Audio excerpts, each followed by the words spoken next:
I tried to tell you guys, leave a comment down below. Let me know if you were buying Tesla.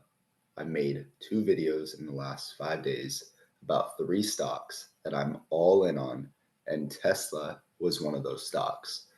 Look at this, guys. We are up to 243.19 in pre-market. Absolutely insane. Okay, so let's get into this.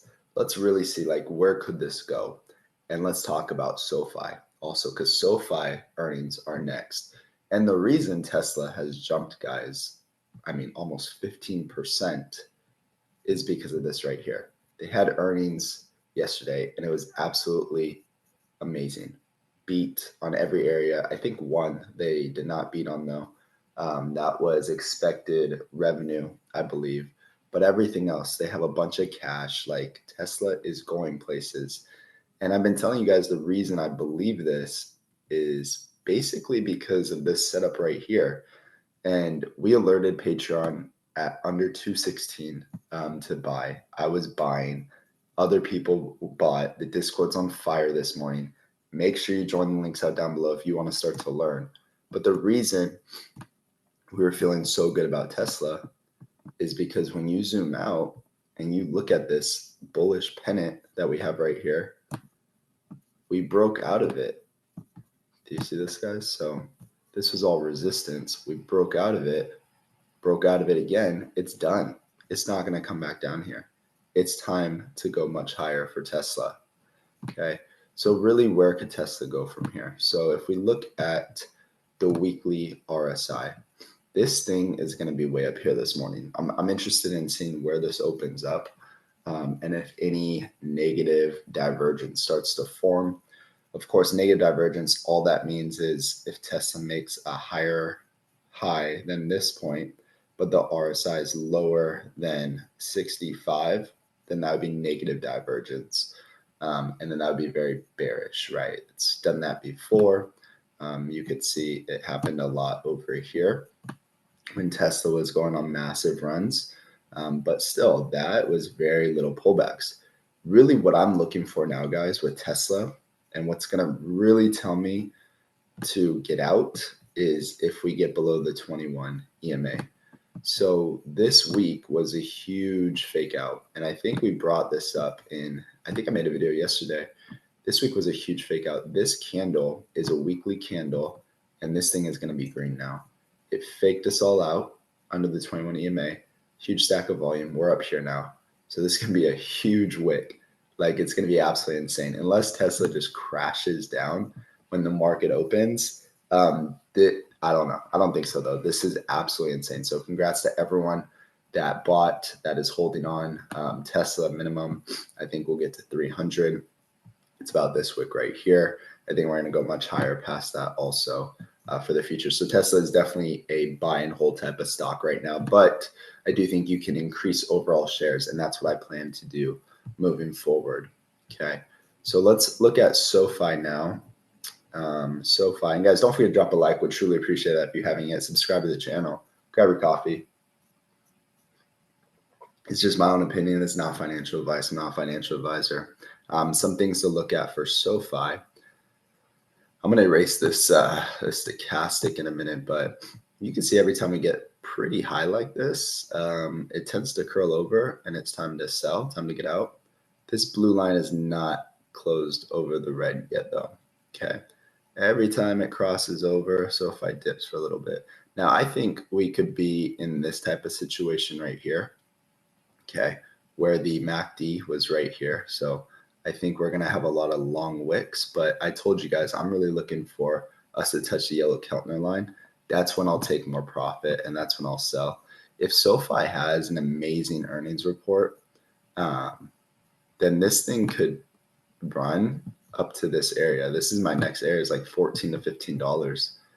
And the reason for that is there's going to be a ton of resistance in this area. So let's get rid of the stochastic now. Let's analyze the RSI. And you can also see the RSI on a weekly time frame is at 71. Okay, so that's very, very overbought. So I think there's going to be a lot of opportunities to swing trade this stock, collect more shares overall. You also want to be aware of, and most of the time gaps do get filled. There's an open gap down here at about $9. Okay. So right now we're at the 786 level. Can that happen? Sure. This could happen on earnings, to be honest with you. We could come back down and then we could take the next leg up. Is that going to happen? Maybe. We just need to be watching this closely. If we swing high and touch this yellow Keltner line, we could definitely sell off and come back down. Another thing I would be looking for, let me get out of this real quick, would be if we take Fibonacci from the low point, we bring it to this high point. Let's say this is the top right now for SOFI. Okay. And we pull back, you could see the 382 level is right below that open gap. So that 382 level is right at 888. Could that happen? Yeah, it definitely could. Let's say we go a little higher. Let's say we keep pushing up to 14. Well, get this, guys. Let me make this bigger for you. If we keep pushing to 14 and then pull back, the 618 level is right at that open gap. That would be a massive, massive pullback. But this is concerning. I do think this will be filled. It's a huge open gap on a weekly time frame and a daily time frame. So you let me know what you think down below. But again, I think eventually this will be filled, but then we'll make newer highs. We're either going to fill it sooner and then go to 14, or we're going to head to 14 and then have a massive pullback. Who knows? We'll see. But I think it's important to take healthy profit and put that into other stocks that you feel like are undervalued. And with SOFI's RSI extremely high, I think there's better stocks as of right now that are undervalued, like Mara. Okay. So Mara is another big holding of mine. And I really do believe we're like right here before Mara had a massive run. Right here, we're above the 21 EMA. We're actually retesting the 21 EMA on a weekly time frame right now. We just had a MACD cross, which is always good. Everything that we've seen Mara do, every time there's a MACD cross, usually I think the worst run was 55%. It's done 200%, 100%, 150%, 53%, 240%.